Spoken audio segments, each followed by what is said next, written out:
নমস্কার, কেমন আছেন সবাই?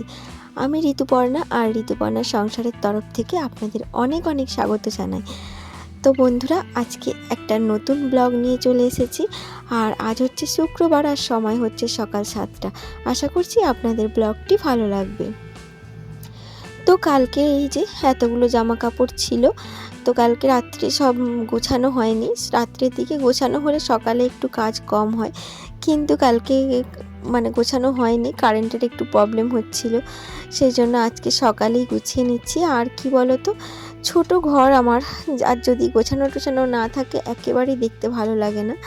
আর ওদিক থেকে সমস্ত জামা কাপড় গুছিয়ে বিছানাটাও ভালো করে ঝেড়ে মুছে পরিষ্কার করে নেব। আর আমাদের ওই সাইডগুলোতে দেখছো তো, ওখান দিয়ে না অনেক বালি বালি ঝরে পড়ে।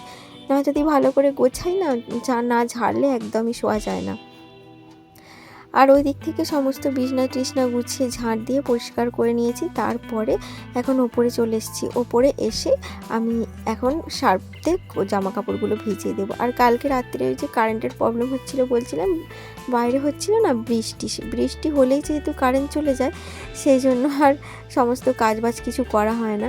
আর এই যে এখন বেশি জামা কাপড় আজকে দিইনি, যতটা প্রয়োজনীয় সেগুলো দিলাম, কারণ শুকনো দেবার তো আমাদের খুবই অসুবিধা। আর তোমাদেরকে বলে রাখি, আমি ওই ওপরে গিয়ে ওপরের জল নিয়ে মেখে রাখলাম। আর আমাদের ওপরেই না সব কিছু, জানো তো, রান্না টান্না সব কিছু। আর ওদিক থেকে তখন বললাম যে ঝাঁট দেওয়া হয়ে গিয়েছিল। আর এই যে দেখো, এখন এসে আগে ঘরটা ভালো করে মুছে নিচ্ছি। শীতকালেও আমার যেমন ঘর জোড়া হয়ে থাকে, আর গরমকালেও ঠিক তাই। এই যে পাখাটা একবার এদিকে সরাতে হয় আর একবার ওদিকে সরাতে হয়। আর এই তো এখান থেকে সমস্ত কিছু মোছামুছি কমপ্লিট করে হাত পা ধুয়ে চলে এসেছি ওপরে এসেই আগে নিজের জন্য একটু চা করে নিচ্ছি। আর আমি না একটু পরেই চাটা খাই, সমস্ত কাজ টাজ করে তারপরে চাটা খাই। কেন বলো তো? না হলে না কি হয় বলো তো, ওই যে চাটা খেতে বসবো না, মাথার মধ্যে থাকে যে এটা করতে হবে ওটা করতে হবে। আর আগে বাসি কাজগুলো যদি সমস্ত কিছু করে নিই, তারপরে যদি চাটা খেতে বসি, একটু নিশ্চিন্ত মনে চাটা খাই।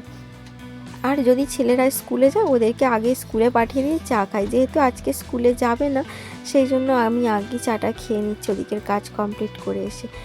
আর এই যে এখানে দুধ দিয়ে দিলাম, আর তারপরে চাটা একটু নিশ্চিন্ত মনে খেয়ে তারপরে অন্য কাজ করব। আর ওই তো তোমাদের সঙ্গে কথা বলতে বলতে চাটা আমার হয়েও গেল। এবারে একটু বসে চা খাবো। আজকে কিন্তু খুব একটা গরম নেই, সেই জন্য একটু বেশ কিছুটা সময় বসে বসেই চাটা খেয়েছি। খাওয়ার পরে চলে এসেছি এই যে ছেলেদের খাবার গুলতে। ছেলেদের আজকে খাবে হচ্ছে ছাতু, সেই জন্য ছাতু গুলে নিচ্ছি। আর আজকে তোমাদের সঙ্গে কালকে একটা ভিডিও শেয়ার করেছিলাম, ইন্ট্রো ভিডিও। আর আজকে হচ্ছে আমি এই যে দ্বিতীয় দিন ভিডিও করছি, সেই জন্য তোমাদেরকে আমার ছেলেদের সঙ্গে পরিচয় করিয়ে দিই। এই যে দেখো, আমার দুই মহারাজ এখানে শুয়ে শুয়ে ফোন দেখছে। ফোন ছাড়া তো আজকাল আর কিছুই হয় না। আর এই যে তোমাদের সঙ্গে একটু হাই করতে বলছিলাম। আর এই যে দেখ, এই যে ওদেরকে ছাতুটা দিয়ে দিলাম, ওরা এখন খেয়ে নেবে। খেয়ে তারপরে ওরা একটু খেলা করবে, তারপর আমি বাকি সমস্ত কাজগুলো করব। আর এই যে তাকাতে একদমই পারছে না, ফোনের মধ্যে একদম ডুবে গেছে। আর ওই তো ওই দিক থেকে ছেলেদের খাওয়ানো হয়ে গিয়েছে, আর আমি এখন চলে এসেছি পুরো রান্নাঘরে। সকালের জলখাবারও বানানো হয়ে গিয়েছে, আর এখন কাটছি দুপুরের জন্য আনাজ। আর এই যে দেখতেই পাচ্ছ, পটল কেটে নিচ্ছি। পটল আলু দিয়ে মাছ দিয়ে একটা তরকারি করব। আর আজকে পেঁয়াজ রসুন দেবো না, আদা দিয়ে তরকারিটা বানাবো, ঠিক আছে। আর এই যে এদিকে এই যে মুড়ি খাবার জন্য ওদিকে সকালে একটু তরকারি বানিয়েছিলাম, আর তরকারিটা না একটু অল্প হয়ে গেছে, আর হবে না, তাই জন্য আমি আবার একটু এই যে কুমড়ো ছিল, কুমড়ো আর আলু কেটে নিয়ে একটু বেসন দিয়ে ভাজছি। আর সকালে মা খাবে না বলেছিল, সেই জন্য আমি একটু কম করে তরকারি বানিয়েছি। আর তারপরে এখন আবার এটা বানিয়ে নিচ্ছি। আর একটু মোটা মোটা করেই কুমড়োটা কেটেছি। আর ঘরে বানালে একটুখানি মোটা ভালো করে একটু পুর টুর দিয়ে সমস্ত কিছু বানানো যায়, আর দোকানে তো খুবই পাতলা হয়। আর আমি এই জন্য একটু ভালো করেই বানিয়েছি। আর এই যে আমার সমস্ত এই যে আলু আর কুমড়ো বড়াগুলো ভাজা হয়ে গিয়েছে। ওইদিকে সকালের টিফিনটা করে তারপর দুপুরে আবার খাবার বানানোর জন্য চলে এসেছি। আগেই তো সবজিগুলো কেটে নিয়েছিলাম। এই যে মাছ টাছগুলো ভেজে নেব, ভেজে নিয়ে তারপরে আবার তরকারিটাও বসাতে হবে। আর এই দেখো, এদিকে ভাতটাও চাপিয়ে দিলাম। আসলে আমাদের মতো গৃহবধূদের কী বলো তো, সারা দিনের মধ্যে বেশিরভাগ সময়টাই রান্নাঘরেই কেটে যায়। অন্যদিকের কোনো কাজ মানে কি বলবো, আর সমস্ত কাজ গুছিয়ে করতে করতেই সারা দিন কেটে যায়। কখন যে আমাদের রেস্ট নেবার টাইম সেটাই কোনো ঠিকই থাকে না। আর ওই তো ওদিকে ভাতটাও চাপিয়ে দিয়েছি, আর এদিকে একটু বেলা হয়ে গিয়েছে, ছেলেদেরকে একটু এই যে ফল দিচ্ছি, ওরা এটা কেমন খেয়ে তারপরে দুপুরের ভাতটা খাবে। আর বেশি দেবো না, কারণ বেশি দিলে ওরা মানে আবার দুপুরের ভাতটা খেতে পারবে না। আর এদিকে আমটা দেখছো তো কতটা কাঁচা কাঁচা মতো রয়েছে, আর কিন্তু ভীষণ মিষ্টি ছিল জানো তো। আর ওই যে ওদিক থেকে সমস্ত কিছু হয়ে গিয়েছে, আর মাছগুলোও আমার ভাজা হয়ে গিয়েছে। আর কড়াইটা আর ধুইনি, ওই মাছের তেলেই ওই যে জিরে, তেজপাতা, শুকনো লঙ্কা ফোড়ন দিয়ে পটলগুলো আগে একটু নেড়ে নিয়েছিলাম। তারপরে আলুগুলোও ভালো করে ভেজে এই যে টমেটো দিয়ে নুন দিয়ে ভালো করে একটু নাড়াচাড়া করে নেব। করে নেওয়ার পরে যা যা মশলা লাগে, হলুদ গুঁড়ো, লঙ্কা গুঁড়ো, জিরে গুঁড়ো, ধনে গুঁড়ো সমস্ত কিছু দিয়ে এই যে আদা দিয়ে দিলাম। আদাটা আজকে শিলে বাটিনি বা মিক্সিও বার করিনি, আদাটা ওই যে ঘষাতে ঘষে নিয়েছি। নিয়ে এই যে ভালো করে মশলাটা একদম শুকনো শুকনো করে কষিয়ে এই যে জল দিয়ে দেব। জল দিয়ে তারপরে এবার ফুটতে দিলেই আর কোনো কাজ নেই, এবার খালি পরে মাছগুলো দিয়ে দেব তরকারিটা সেদ্ধ হয়ে গেলে। এই যে আমাদের তো আর কোনো বসার উপায় নেই যে ওদিকের কাজটা করে একটু বসবো। আর এই যে সকাল থেকে এতগুলো বাসন মেরেছি, নানান কাজে আর উল্টে রাখা হয়নি। আর ওই তো ওদিক থেকে তরকারিটা চাপিয়ে দিয়ে এসে ভাবলাম বাসনগুলো আগে গুছিয়ে নিই, তারপরে অন্য কাজ করব। আর আমাদের জানো তো এই যে পুকুর ঘাটে গিয়ে বাসন টাসন মাজতে হয়, বাসন টাসন মেজে আবার কলের জল দিয়ে ভালো করে ধুতে হয়, ধুয়ে টুয়ে তারপরে আবার এরকমভাবে উল্টে রাখতে হয়, আবার শুকনো হলে গুছিয়ে তুলে রাখতেও হবে। এই যে আমাদের ছোট জায়গার মধ্যে এখানেই এই যে সব কিছু এরম করে করে রাখতে হয় জানো তো। ওদিকে সমস্ত বাসনগুলো আমার ওল্টানো হয়ে গেল, তারপরে আবার এই যে এদিকে এসে দেখি ভাতটাও হয়ে গিয়েছে। ভাতটা হয়ে গেলে এবার ফ্যানটা ঝেড়ে নেব।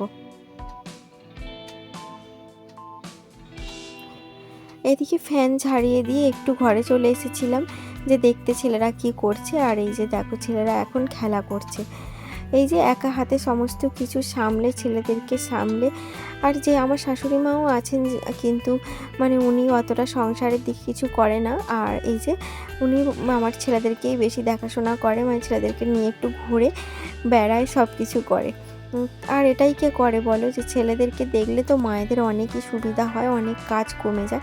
এখন উনি গেছেন স্নান করতে, আর এখন ছেলেরা ঘরে খেলছে, আর আমি ওদেরকে একটু দেখতে এলাম যে ওরা কি করছে। আর এই যে দু ভাই জোর কদমে খেলা করছে। ওইদিকে ওরা খেলছিল, আর আমি চলে এসেছিলাম আবার রান্নাঘরে। এসে দেখি আমার তরকারিটাও হয়ে গিয়েছে, আর এখানে মাছগুলো আমি দিয়ে দিচ্ছি। মাছগুলো দেওয়ার পরে তরকারিটা একেবারে রেডি হয়ে যাবে। আর মাছের ডিমগুলোও না তরকারির মধ্যেই দিয়ে দিলাম জানো তো। আর এই মাছের ডিম খেতে না আমাদের বাড়িতে সবাই ভালোবাসে, আমার ছেলেরাও খুব ভালোবাসে। আর ওদিক থেকে সব তরকারিটা আমার পুরো রেডি হয়ে গেল। আর এদিকে গ্যাস ট্যাস মুছে পরিষ্কার করে নেব। আর গ্যাস মানে সাবান দিয়ে না মুছলেই একদমই হয় না। আমি আগে এটা দিয়ে মুছে নিচ্ছি, তারপর সাবান দিয়ে আবার একটু মুছে নিয়েছিলাম। মুছে না নিলে ওই তেল চিটচিটা একেবারে যায় না। আর এদিক থেকে আমার হচ্ছে মোছামুছি কমপ্লিট করে তারপরে ওদিকে স্নানও করব। আমি না সকালের দিকে স্নান করে নিই, আর আজকে করা হয়নি, আজকে একটু ব্যস্ত ছিলাম, ভাবছিলাম যে রান্নাটা করেই স্নান করব। আর কালকে রাত্রিরে বললাম না বৃষ্টি হয়েছিল, তাও মানে কি বলবো তোমাদের, এত গরম একটুও যায়নি, ভীষণ মানে কষ্ট হচ্ছিল।